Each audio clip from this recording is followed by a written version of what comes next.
Oh. Hello on YouTube and Facebook. This is the weekly pet roundup with me, Yes. Isabel, and with Jessica. And we're excited to chat with you today. Yeah, let's get you in here on Instagram. Miss Isabel. I know. Hi. Thank you so much for joining us, you guys. I can't. Hi, I'm here. There you are. Yay. Okay. So, veterinary practices. I have so many notes for this today because I feel like I didn't realize how passionate I was about it until I started really digging into it and then thinking about my experiences at the veterinarian, because everybody is being affected by this right now, and it's not. I don't want to say it's all evil, right? My problem. We'll talk about it.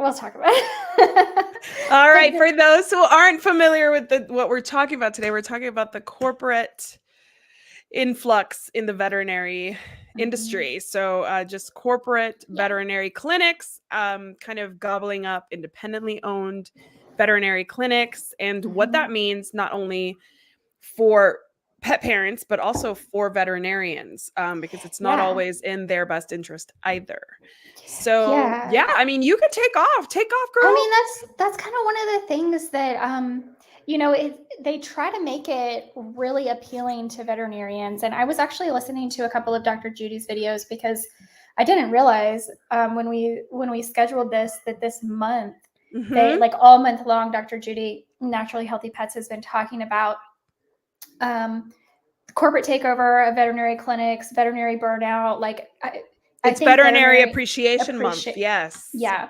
And I do first and foremost want to say, because I've had a lot of posts this month, kind of unknowingly, about our veterinarians. It wasn't intentional, but I appreciate our veterinarians so much for the education that they have, for the work they're putting in, for the empathy that they have, for they're not getting into veterinary medicine to make money. That's not why people join the profession. It's not oh, I'm going to be a hedge fund manager because I want to be rich, right? That's not how it is with people who get into the veterinary profession. But it's a storm. There's so many things going on that's just creating this really perfect situation for corporate interests to be buying out a lot of what were previously private vet practices. And they have this really amazing package. They're going to give you so much, and more than anything, they are going to offer you more money than somebody else who's going to come and buy into your practice privately. And we can even talk about the fact that veterinary school doesn't set you up to be an entrepreneur, right? If you're going to own your own veterinary practice, you're running a business, right? And that's not a small thing or an easy thing to do. So there are a lot of perks for veterinarians, especially coming right out of vet school, to just join a practice. And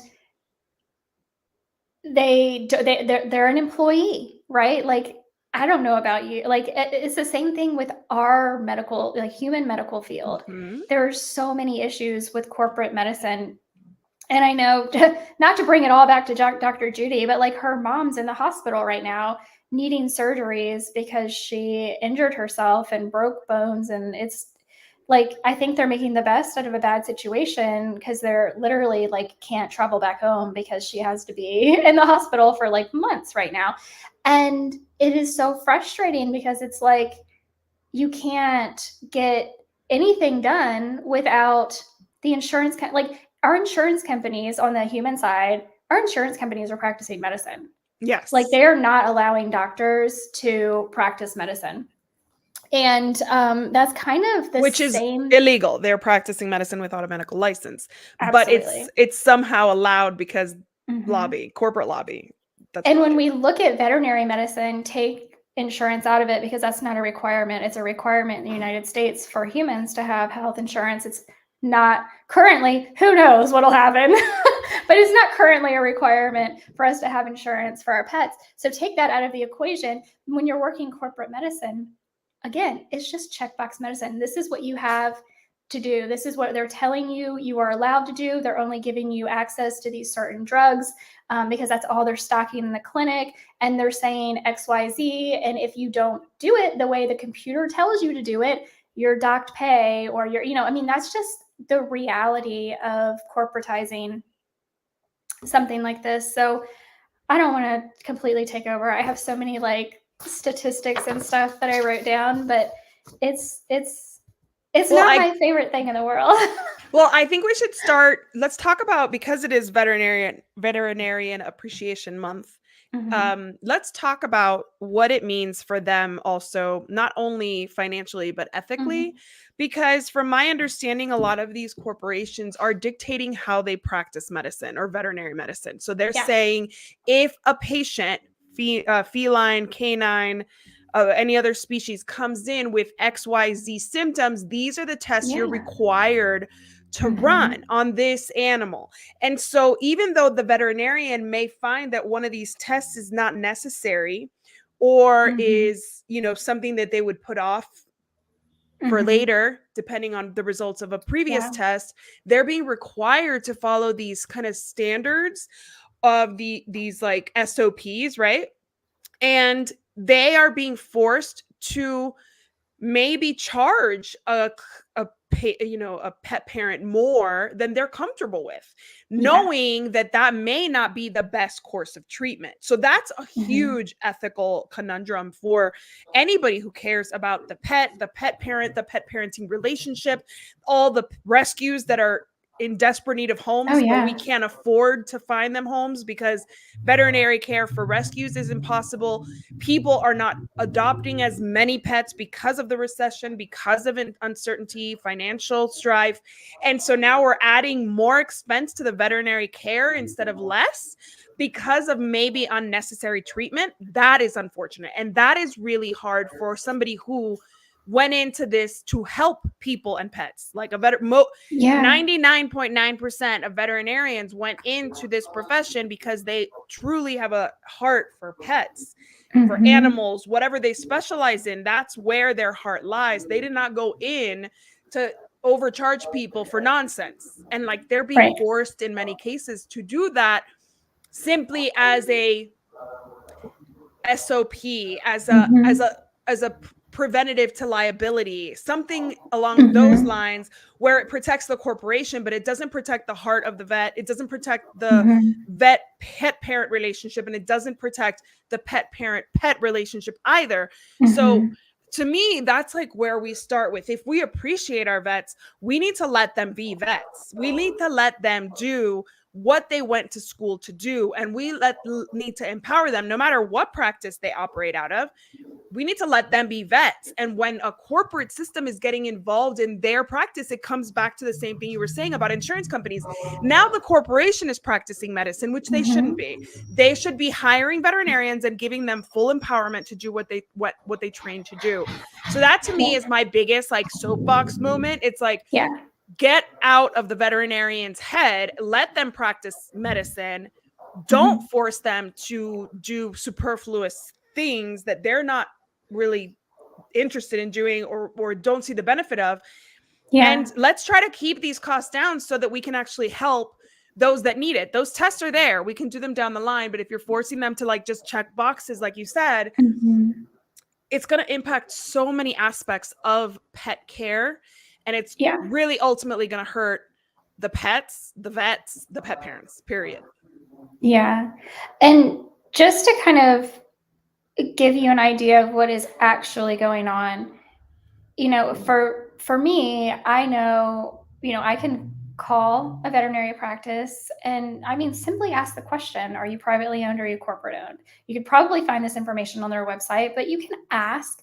And because it is my preference, even if, in general, most places that it's like, there is one veterinarian there, probably not corporate owned, still ask, because maybe something just happened and they just got bought out. You never know. Yeah. But even places that have multiple veterinarians on staff are not necessarily corporate owned. So always ask. Yeah. They can still be privately owned, where like one veterinarian or a couple veterinarians own the practice and they're hiring other veterinarians to work for them as well. That happens.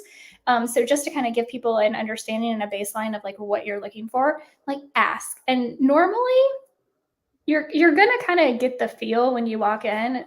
If you're familiar with, vet clinics at all, it's a totally different feel when you walk in. But to give you an idea of what is going on. So the first corporate-owned vet company started in 1987 with VCA. So we're, I think, probably all very familiar with VCA. Banfield was the second, and then Blue Pearl. Mars, by the way, the candy company that is not really a candy company because they own they make so much more money on pet food than they do candy at this point. I mean, it's been many, many, many years since if you look at their balance sheets, they make a lot more money in their ventures in the pet industry than they do in candy anymore. So even though we talk about them being a candy company, like, yeah, they're really a pet company at this point. They purchased Banfield, then they purchased Blue Pearl, and then they purchased VCA. So pretty much right now, it is about 25% of the what are called first opinion clinics. So like your primary veterinarian that you see on a regular basis, only 25%, that's still a lot to me, are corporate owned. But if we look at all of the emergency clinics and the specialty clinics, 75% of them are corporate owned and about 60% of them are owned by Mars. Yeah. So it's not even like you get a whole lot of choice. You don't get a whole lot of choice. They're all owned by the same different names, same animal. Absolutely. Yeah. And that is the most concerning part to me, because they are making the products that are making your pet sick. And then they are, they own the vet clinics that are supposed to help you get your pet better.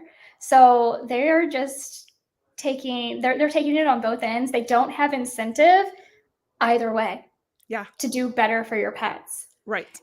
That's the most concerning part for me. Well, you said it as a pet parent. When you said they're selling you the poison and then they're selling you the cure, right? Like that is really, I mean, that is, isn't that just all of what we're seeing both in humans and in pets? Like the pharmaceutical companies are selling us the poison as well as the cure, right? We're taking a second medication for the side effects of the first, et cetera, all those things. And then we have the processed foods that we're also getting from Mars and Nestle and companies like that. And then they're buying up all of the, corporate, the hospital systems and all the things. So like it's all interconnected and it's all happening all on the up and up. It's not illegal.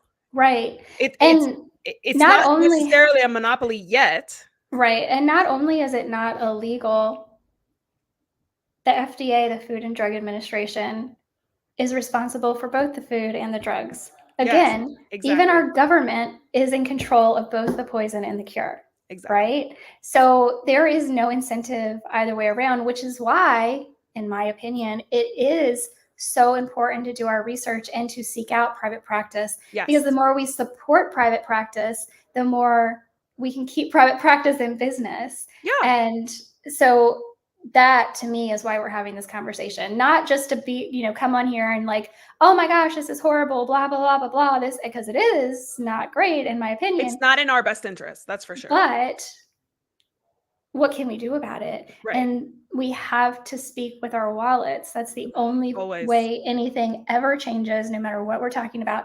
So you have to go and seek out, in any context that you can, a private practice. It is much harder with emergency or specialty clinics, 75% of them being corporate owned. Yes. But with our primary care, We still have, and it's only a matter of time before we see those numbers in primary care too. So like, for sure. for sure. So I remember, when I was running my business in the DC area, from one day to the next, it was like VCAs were everywhere. You know what I mean? Like from one day to the next, you just knew that it was being, it was not just the one on Duke Street. It was the one in Centerville too, and the one over here and the one over there. And in El Paso right now, I don't feel like I've ever seen one, but it's only a matter of time, right? It's only a matter of time before. And unfortunately, it's not like there's really much benefit to us, because if somebody would argue saying like, oh, are these corporations are bringing more veterinarians, like they can't create more veterinarians out of thin air. So they're not addressing the veterinary shortage. From my understanding, they're not doing anything about the veterinary shortage. They're just gobbling up the ones that exist.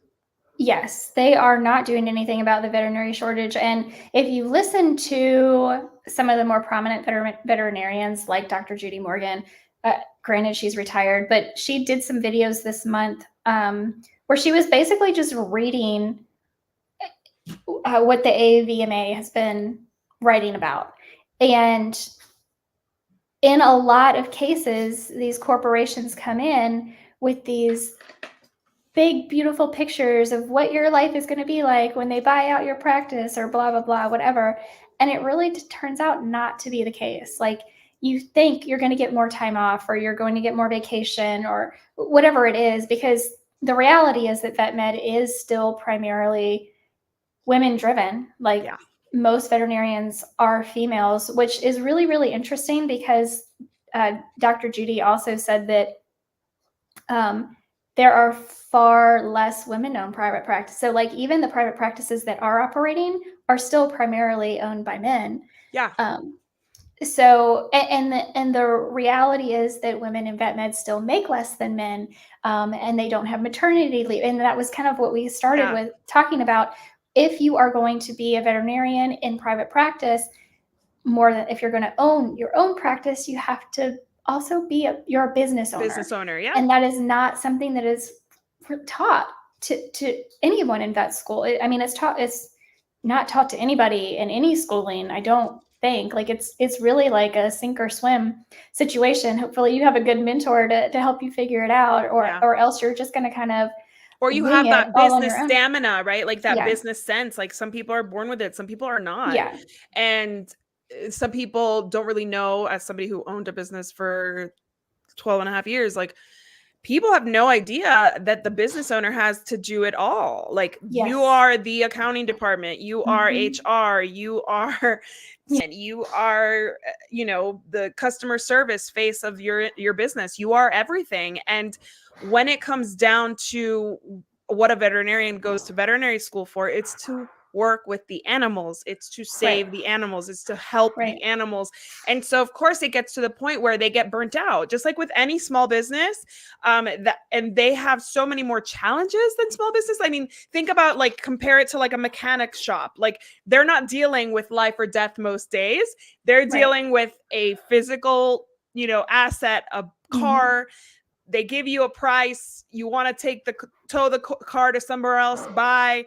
But for a veterinarian, that car is a living, breathing creature. And if you walk out the door because the person didn't like your assessment, you worry about that pet. You worry about where they're going next. And it's a much harder small business than most, just because of the emotional and like compassion fatigue aspect of it. So I just feel like it is tempting. I mean, I can only imagine that somebody in private practice for 20 years who doesn't have like an exit strategy would be like, wow, this is a great opportunity for me. But it sucks that that's the choice they're given, because it's not, you run your business for 20 years in a certain way with a certain value system. And then you are forced to kind of settle for an exit strategy that doesn't reflect what you did for 20 years. And it's got to be so frustrating, and it's got to be so diminishing and deflating to think like, that's it. That's where my industry is going. That's where my future lies. Like, unless I have a child who's going to take over this practice, or, you know what I mean? Like a younger veterinarian who wants to buy me out. It's hard. It's hard because a lot of younger veterinarians are being snatched up by these corporates operations anyway. So it's not like your existing veterinarians have that kind of coming in. The new veterinarians, their mentorship is being lost because we don't have those relationships anymore. So there's just so many aspects of this that I think people don't realize when it comes down to how this affects just like the core of the industry, of the veterinary industry. It does. Yes, Tara Lee says on YouTube, we are the only ones that can advocate for our animals. And like Jessica said, the best way to advocate is with our money. It's where we spend our money. It really is. Yeah, it is. And that was one of the themes that the veterinarians at AHVMA last year were talking about, is that a lot of the holistic veterinarians are getting older. They're getting to that age where it's like, I'm really thinking about retirement. And the reality is I have all of this information and I have nobody to give it to. And when we are looking at corporate takeovers, there is nobody to give it to. They don't care about everything you have worked your life to learn about how to best care for animals. Being able to look at an animal as an individual and assess that individual for what they need, corporate medicine does not care. And that is not how they are training their staff. They are not giving that leeway. This is a very generalized statement, but I think we have all had some run-in with some sort of corporatized medicine, whether it is vet med or human medicine, and we can all agree that we feel that we are not being heard because they have boxes they have to check. Otherwise, they get docked. They don't get their time off. They don't get their bonuses. They do it so many times, they get fired if they're not following what the computer tells them they have to do. That's the reality of corporate medicine. That's not what I want for me, and that's not what I want for my pets. So no, and it's the one size fits all too, right? Like it really comes down to that that one size fits all. It's like this autopilot situation where, like we've spoken about in previous, weekly pet roundups, when we did anesthesia, when we talked about other things, it becomes like this autopilot where we're not personalizing the care. We're not customizing the experience for the pet parent. We're just checking a box, hoping for the best. I had a dog, Socks, who was super sensitive to medicine. She was the biggest one of my dogs, and she was the one we had to dose the lowest because everything she was super sensitive. That was just her constitution, right? And I had veterinarians that really listened to me when I said that, and they trusted me when I said that. It was never a fight like, oh God, because there are those medical providers that are like, okay. And I've been lucky with my kids to find medical providers where I say, a friend of mine had this experience. What do you think about that? And I can have this conversation about my child. And I've had amazing vets. They've all been private practices, mostly male owned, but they have always listened. And maybe because of what I do for a living, they listened to me. But I know that that's not the case for a lot of people. I know I've heard from a lot of minorities that they do not get any respect at the veterinary clinic because it's assumed that they don't know, that they have no experience with pets, because statistically speaking, they don't have pets as often as, you're middle-aged white woman, so right. So they're kind of treated differently. And we've all seen that both in veterinary care and in medical care. And at the end of the day, if you were to tell me that these corporations were going to make this process better, cheaper, more personalized, more available, more accessible, solve a veterinary shortage, then I'd be like, okay, I'm listening. But from my understanding, and this has been going on for way longer than just 2024, long before the pandemic, long before the veterinary shortage that we talk about all the time, it has never been in the best interest of the pet, the vet, or the pet parent. So I'm like, so the only ones who really benefit, it's not even the employees of the corporation either. It's really just the entity The entity, the venture capitalists, the board of directors, the CEOs, and the team at the top. Those are the people who because they see where people are spending their money. And the reality is, and I know that we are struggling right now in 2024 in the US, like we're struggling. Inflation is insanity. The interest rate for housing is like we're housing struggling. itself is I get crazy. Like, but like statistically speaking, millennials are not having children. They have pets. 76% of millennials have pets. Yes. And they spare no expense on their animals. Even whether they have the appropriate knowledge for what to do or not, they are still spending a ton of money on their animals.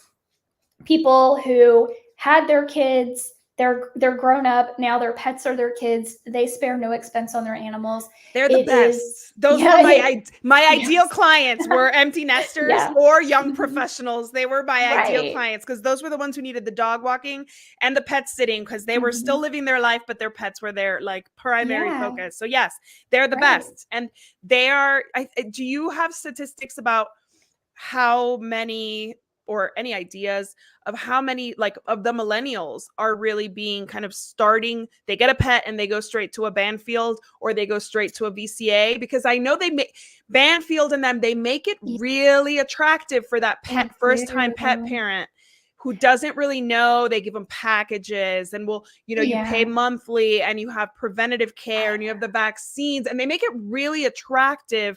And unfortunately, they're almost preying on these newer pet parents who don't have the savvy, right? The just knowing that like, I don't need to take my pets to the vet that often. Like I did when I was a new pet parent because I wasn't familiar and I didn't have that experience of knowing when to wait or when to go. I feel like it's almost like they're preying on these younger pet parents that don't have the experience. And it's really easy to fall in that trap.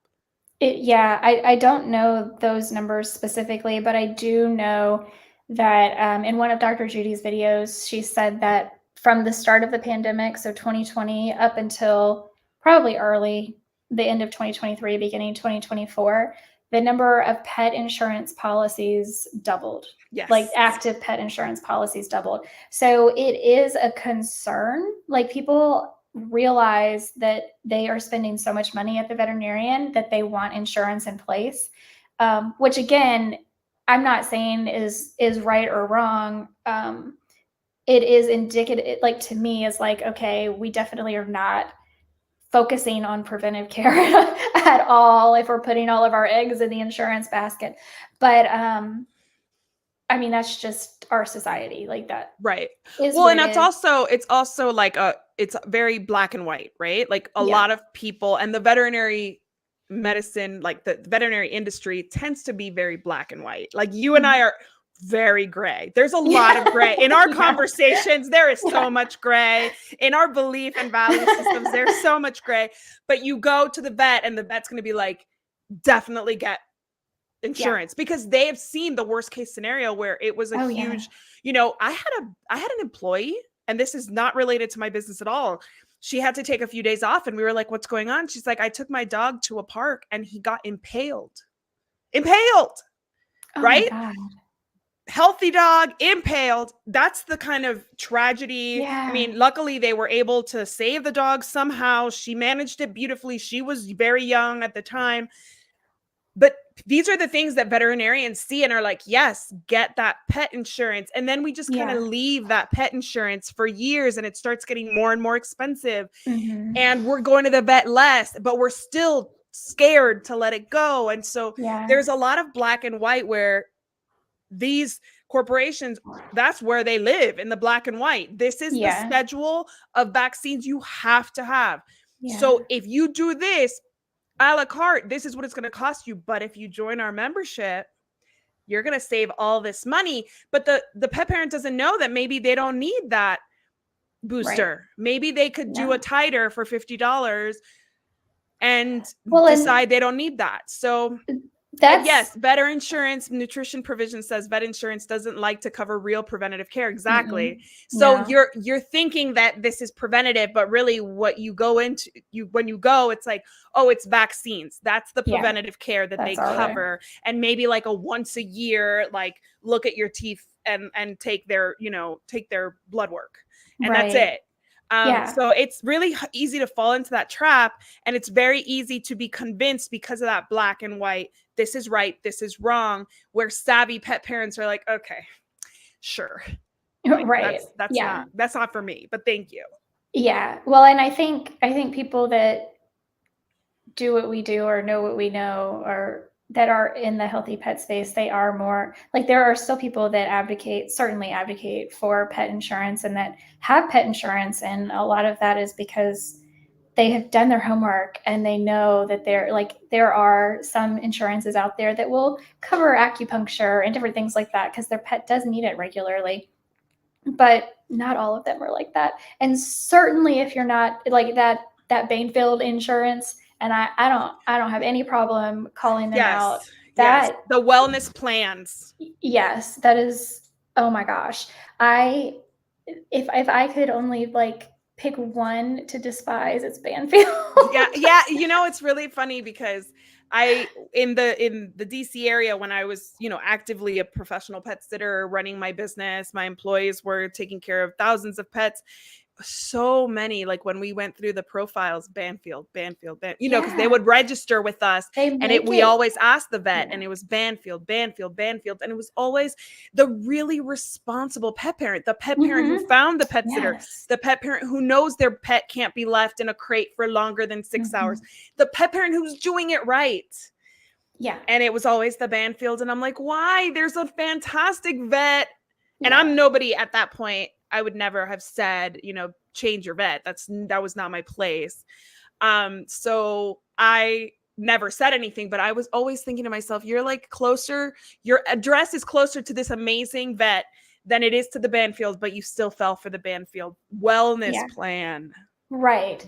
Because they make it easy, and like you just pay monthly and you don't have to worry about anything. Just drop them off. First of all, that infuriates me. Drop them off before you go to work. Pick them up when you're done for the day. We'll have it all done. So when I met my husband, his dog was on the Banfield wellness plan, and I went to pick her up one day that he had dropped her off in the morning, and oh my goodness, this was like, I didn't even know anything then. Like, I was still that person that was like, yes, we have to go to the vet and do all the shots and do all the things and buy the, the most expensive kibble. And the prescription diet. Yeah. I went to pick her up, and I'm just like, what is that? Like, you have no relationship with a veterinarian because they are, and I'm not saying that there isn't value in having places where people fresh out of vet school can go and start learning, right? That there's value in that, but the way they do it, and that's all they do. They are just constantly churning newly graduated veterinarians out of vet school.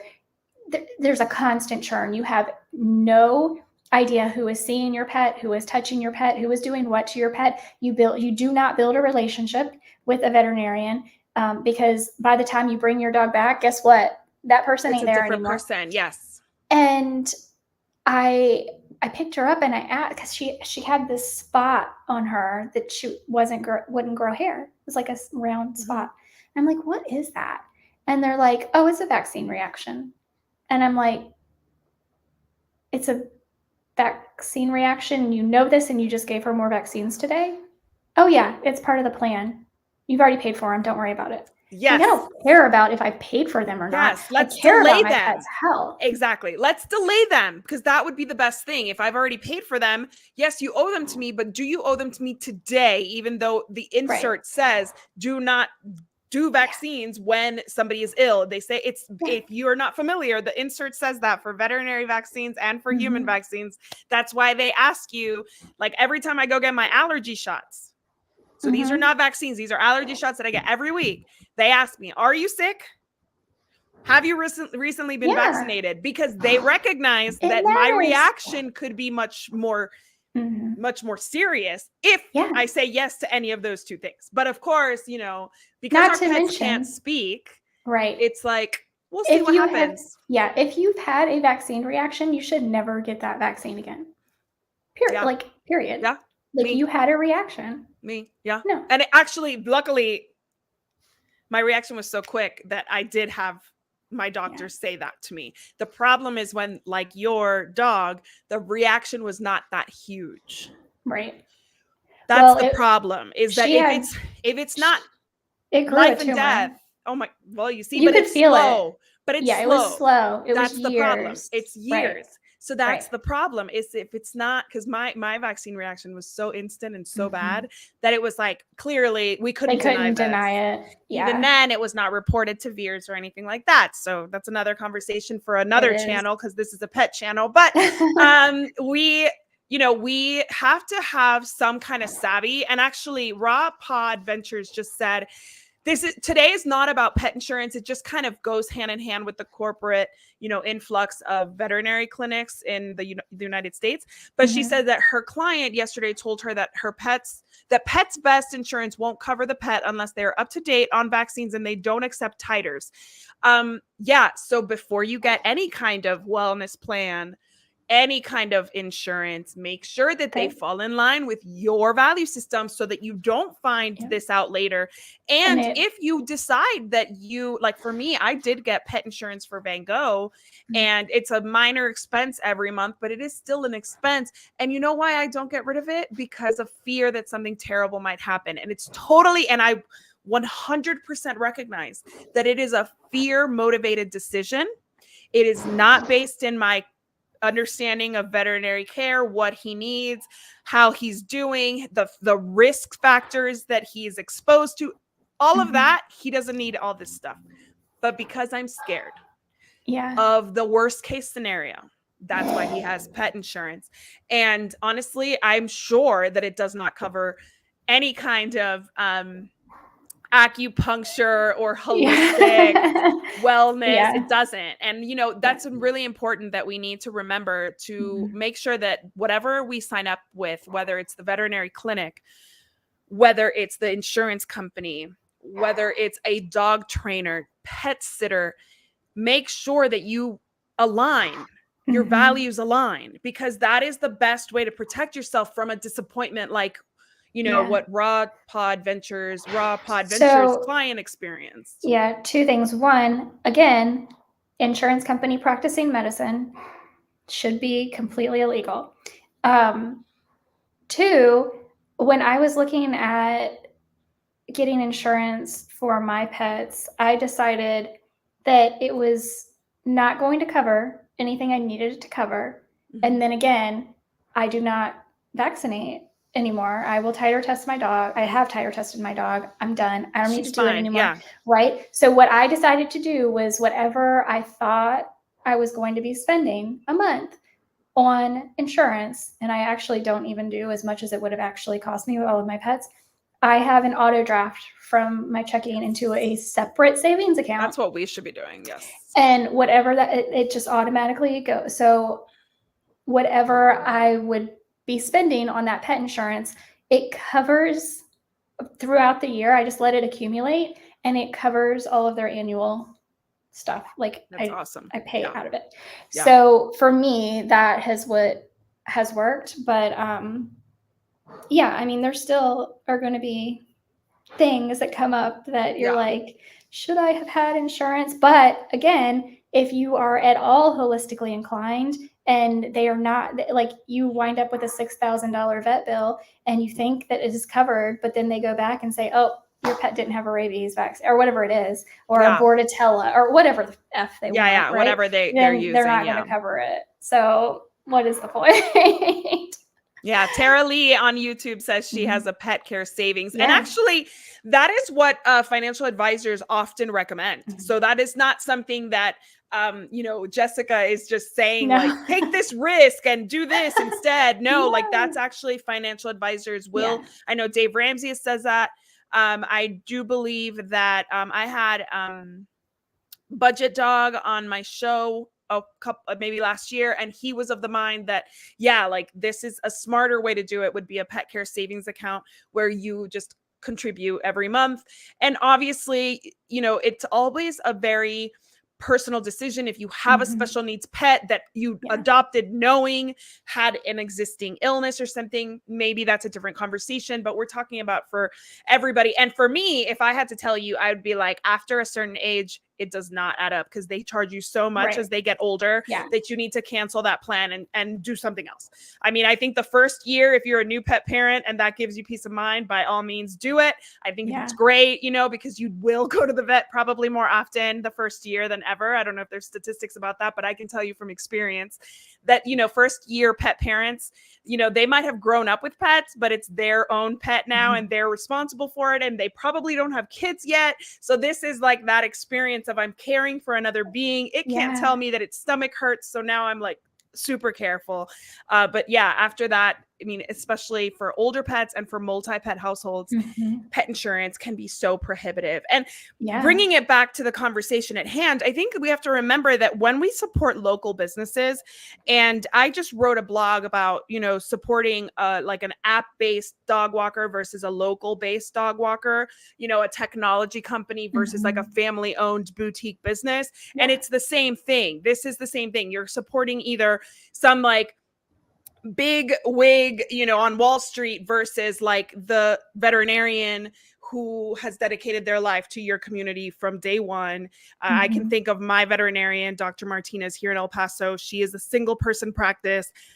You know, she has worked so hard that can't imagine somebody diminishing her business to like their bottom line, like the balance sheet, because she's so much more than a balance sheet. But that's what a corporation really comes down to. They're going to look at each practice, and before they buy it out, they're going to look at their balance sheet. They're going to see the opportunities to make more money. They're going to see how much is coming in. They're going to be like, yes, let's buy it. They have a ton of clientele. We're going to raise the prices. We're going to make a killing.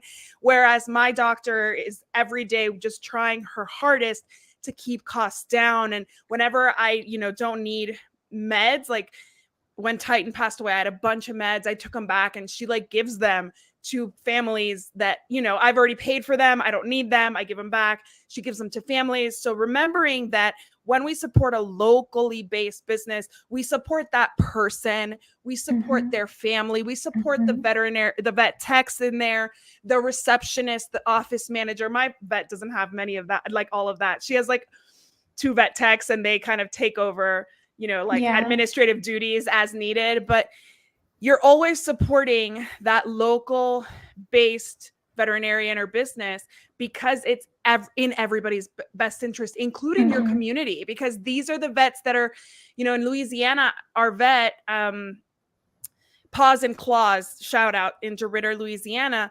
On Thursdays, she did not work in her practice because she was at the local shelter spaying and neutering.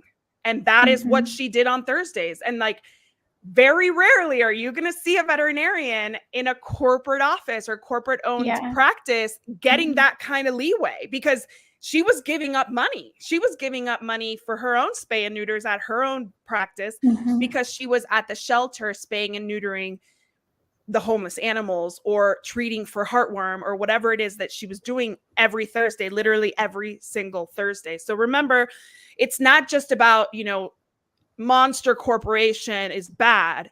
It's just about all the benefits of that local business and that local veterinarian and all the things that they don't put on their website because that's not their style. Right. It's those things you learn through conversation about all the ways that they're helping your local community, the homeless pets in your local community, families that are, you know, less fortunate that come into some expensive veterinary care and how they help them.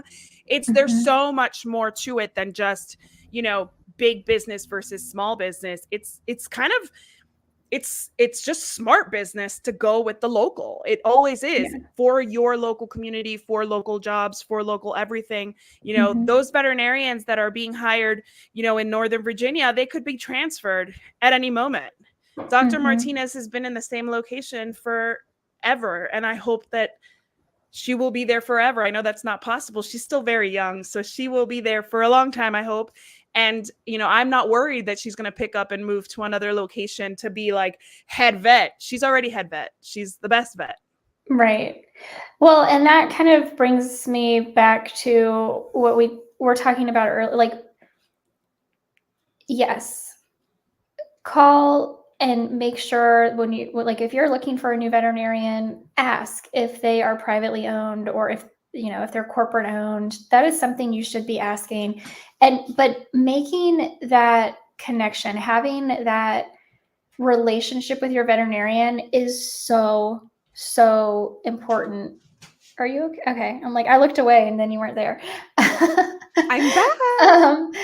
So having that relationship with your veterinarian is so important. And that's one thing that I've been trying to talk about more on my Instagram lately is having conversations with your veterinarian.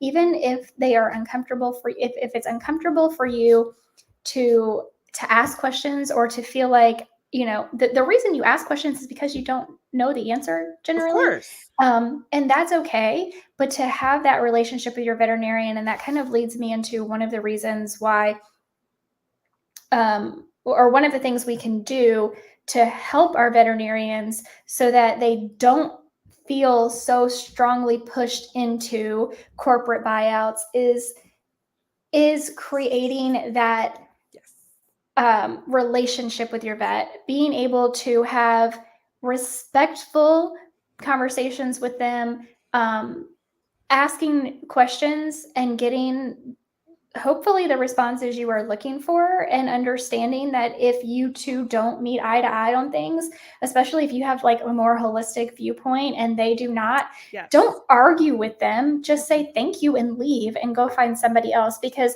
one of the biggest reasons for veterinarians, outside of the fact that they just are not trained in how to be an entrepreneur, so they have no idea how to run a business, they have tons of student debt when they get out of vet school, and it's just easier for them to be somebody's employee. That's just reality. But outside of that, it is the burnout that they like.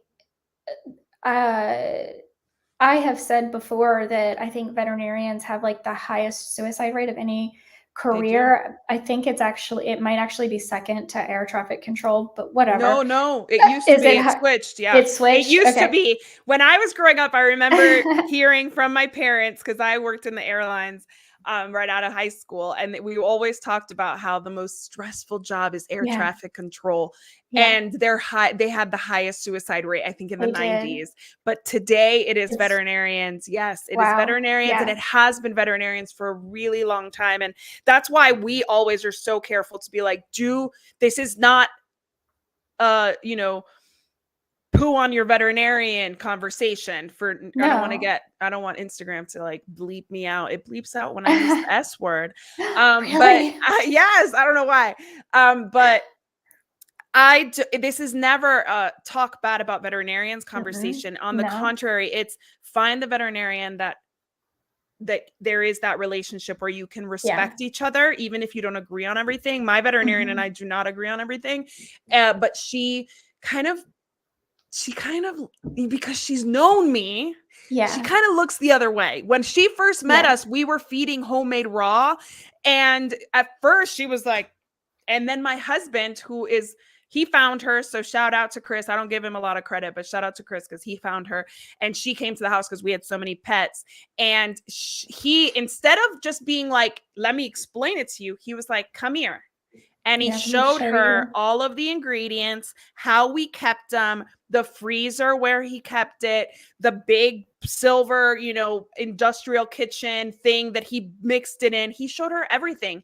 And from that day, she literally says to us all the time when we're talking, she's like, I will never forget the day you gave me a tour of your like dog food making factory in your kitchen. And I was like pregnant out to here, and there's like raw beef, and she's like, it is what it is. And she started to trust us because we were open with her about what it is that we are, what matters to us, what we do for our pets. And because we could speak intelligently about it, give her resources, she actually, when I asked about titer testing, went to her mentor. We talked about it.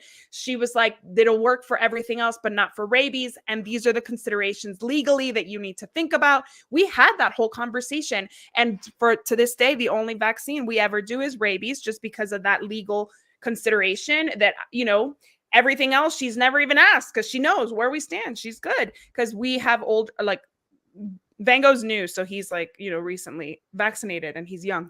But Kira is 13. Like, she's not going to ask about all these things that she probably is already immune to. So she's not worried about it, but it's because we've had those conversations. Otherwise, she'd be like, who the heck is this? Right.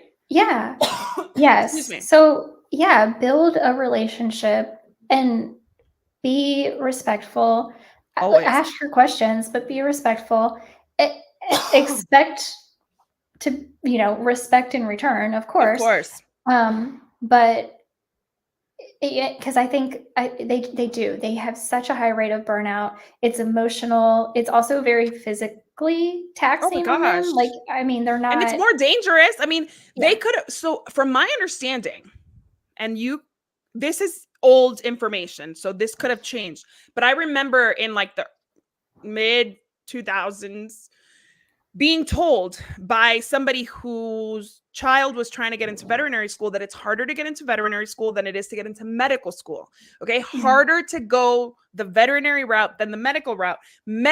Obviously, like MDs make a lot more money than vets. That's hands down. Like a good doctor with his own practice or her own practice, or like some kind of surgeon, you know, they make a lot of money, and they also have a ton of student debt, and they have a ton of insurance expenses because of malpractice insurance and all that. Veterinarians, they probably could have gone to medical school and gone that route, but they chose the veterinary route. So if you have less respect for your veterinarian than for your doctor, or veterinarians in general versus doctors, then you're really you're misinformed, because veterinarians could have been your doctor, but they chose to work with your pet. And it's so funny, because I feel like people who work with animals always get like oh, that's so cute. And I don't think vets are immune to that, even though they are medical providers, medical professionals. It's kind of like, oh, a vet, they're just a vet. Like, no, they're a veterinarian, and they had a lot of other options. They chose this because that's where their vocation lies. That's where their passion lies. So always remember that vets deserve the respect, not only because they're human beings, and we all do, but because they are exceptional people in both academically, intelligence, and, you know, just in general, in like their heart for pets. They really are exceptional people. And like, if nothing else you take away from this conversation is that we are for the vets, which is why we're for local veterinary practices or smaller veterinary practices for that reason. So if you do want to learn more, the videos that I watched from Dr. Judy Morgan, one of them is titled Understanding the Veterinary Shortage. The other one is called Corporate Medicine. Is it in the best interest of pets?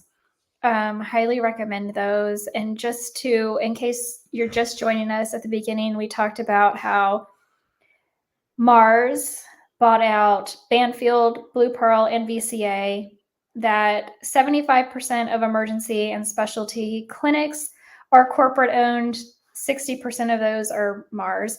And then 25% of private practice first opinion clinics are corporate owned, as of now. So, that stands to change very quickly. Like, I mean, I think we should plan, like, we need to check in with that statistic this time next year and see how it's changed, because I have a feeling it's going to be pretty quick, where we're going to see maybe 50-50 in the next 5 years. Easy.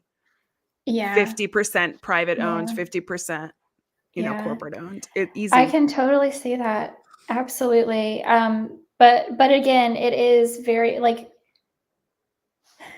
create a relationship with your veterinarian. Like, that is the vet co-ops. Oh, that's interesting, Betsy. Nutrition provisions.